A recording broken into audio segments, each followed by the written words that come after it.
Nagpahayag si PNP Chief General Romel Marbil na hindi papayagang mangibabaw ang kidnapping sa bansa kasabay ng paglulunsad ng Joint Anti-Kidnapping Action Committee, JCAC, sa Camp Crame.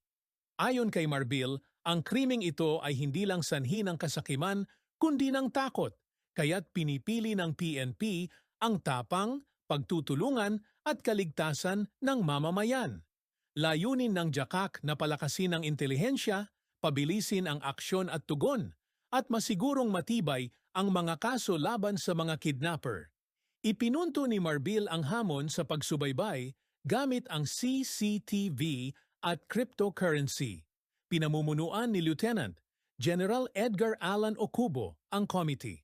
Ayon kay Marbil, lalong nagiging komplikado ang mga kaso ng kidnapping, kaya't kailangang tugunan ito ng mas maigting na aksyon.